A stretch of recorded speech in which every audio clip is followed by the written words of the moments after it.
Mukunda jewellers మొట్టమొదటి factory outlet ఇప్పుడు కూకట్పల్లి, కొత్తపేట్, సోమాజిగూడ మరియు ఖమ్మంలో. అందరికీ నమస్కారం.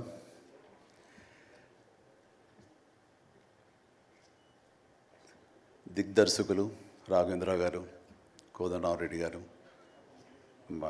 Gopal, young directors like Bobby, Vasishta, like నా నిర్మాతలు అల్లు అరవింద్ గారు, అశ్విని దత్ గారు, కెఎస్ రామారావు, శ్యామ్ ప్రసాద్ రెడ్డి, జెమినీ కిరణ్, తమ్మారెడ్డి భరద్వాజ్ గారు, అలా యంగ్ ప్రొడ్యూసర్ విక్కీ అండ్ పాత్రికేయ మిత్రులకు, అలాగే నా బ్లడ్ బ్రదర్స్, బ్లడ్ సిస్టర్స్, నా హృదయపూర్వక నమస్కారం.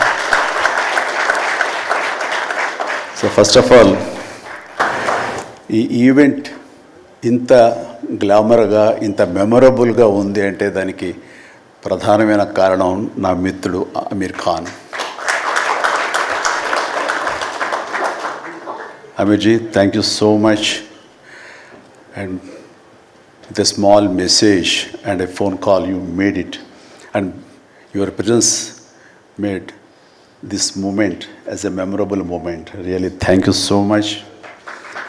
And I never forget this gesture from your side. And about Guinness Book of World Records, then ఊహించండి. I never dreamt about Guinness Book of World Record, because Guinness బుక్కి మనకి ఏంటి సంబంధం అనే ఒక ఆలోచన ఏమైనా ఉంటుంది కదా సహజంగా. అలాగే నాకు అలాంటి ఆలోచన ఏమి లేదు. అలాంటిది నేను ఎదురు చూడనటువంటి ఒక గొప్ప ఆనర్ ఈ రోజున నా జీవితంలో నా ఈ సినీ ప్రస్థానం సంబంధించి తారసపడినందుకు ఆ భగవంతుడికి, దానికి కారణభూతులైన మా దర్శక నిర్మాతలకు, నా అభిమానులకు ఎప్పుడు నేను రుణపడి ఉంటాను. Thank you so much.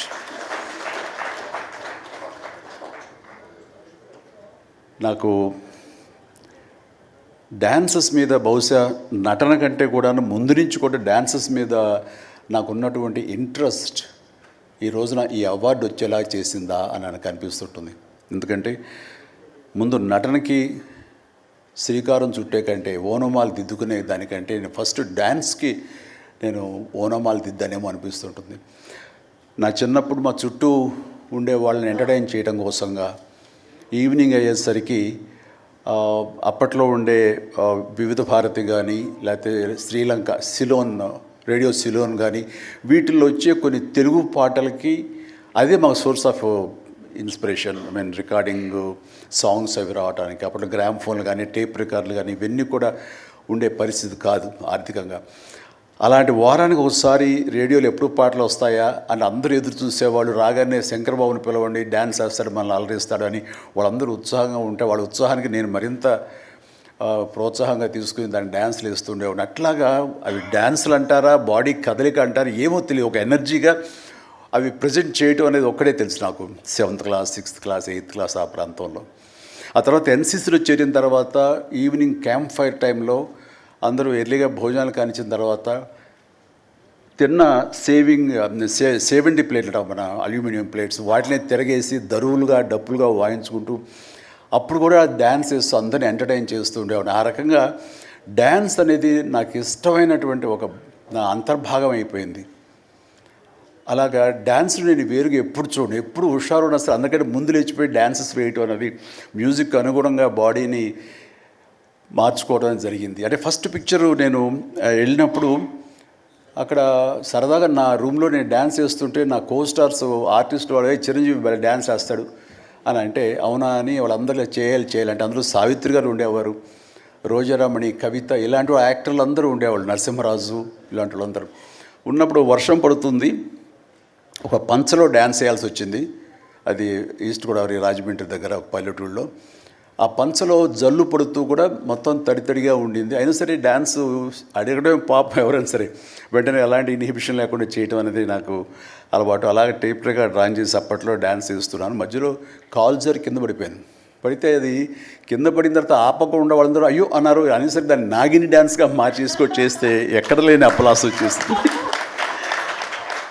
So అక్కడ చూసేటంటే ఒక కో డైరెక్టరు రాఘవేంద్రరావు గారి సారి మన క్రాంతి కుమార్ గారికి చెప్పడం ప్రాణం ఖరీదులు వాళ్ళు బుక్ చేసినప్పుడు అబ్బాయి భలే డ్యాన్స్ వేస్తాడు, భలే ఉంటే డ్యాన్స్ అని అవునంటూ నా క్యారెక్టర్కి అంతకుముందు ఎప్పుడూ ఒక డ్యాన్స్ అనేది ఊహించుకోలేదు, సాంగ్ డ్యూయట్ సాంగ్ అని ఊహించుకొని వాళ్ళు ఒక ఎందుకు పెట్టకూడదు సాంగ్ అని చెప్పి నాకు ఆ సాంగ్ సిచ్యువేషన్ క్రియేట్ చేసి ఏలియల్లో ఎందాక అనే ఒక సాంగ్ అండ్ ఆ సాంగ్ నేను వేస్తే దాన్ని స్టెప్స్ అది వేసుకుని ఫస్ట్ టైం ఒక యాక్టర్గా నేను స్క్రీన్ మీద డ్యాన్స్ చేస్తూ కనిపించింది. అది దానికంటే ముందు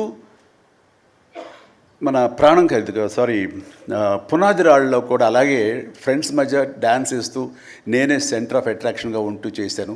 అలాగా నా డ్యాన్స్ స్కిల్ అన్నది ఎక్స్ట్రాగా నాకు ఒక బెనిఫిట్ అయ్యింది, నాకు ఎక్స్ట్రాగా అది ఉపయోగపడింది. తర్వాత అరవింద్ గారికి, జయకృష్ణ ఇలాంటి వాళ్ళందరికీ కూడా తెలుసు. అండ్ లింగమూర్తి గారు ఉండేవారు, ఆయన డిస్ట్రిబ్యూషన్కి చీఫ్. అప్పట్లో ఆయన రాగానే ఆయన ఏ ప్రొడ్యూసర్స్ని పిలుస్తారు, ఎవరి కథ ఓకే అంటారు, ఎవరికి డబ్బులు శాంక్షన్ చేస్తారని డిస్ట్రిబ్యూటర్స్ మీద ఆధారపడే రోజులు నిర్మాతలు. అలాంటి సమయంలో వేరు నాకంటే సీనియర్ హీరోస్, పెద్ద హీరోస్ ఎవరితోటో కథలు అనుకుంటుండగా ఆ చిరంజీవి అని అతను కొత్తగా వస్తాడుగా, అతనితో పెట్టి చేస్తే మీకు ఇంత డబ్బుగా ఇస్తాను, లేదంటే మామూలు అయితే కనుక దాన్ని లిమిటెడ్గా ఇంతే ఇస్తాను అనేసరికి డబ్బు ఎక్కువ ఇస్తానంటున్నారు అంటూ ఆయన లింగమూర్తి గారు నన్ను రికమెండ్ చేసేసరికి నా వైపే అందరూ కలిసి ఇతనే పెట్టుకుందాం అనేవాళ్ళు.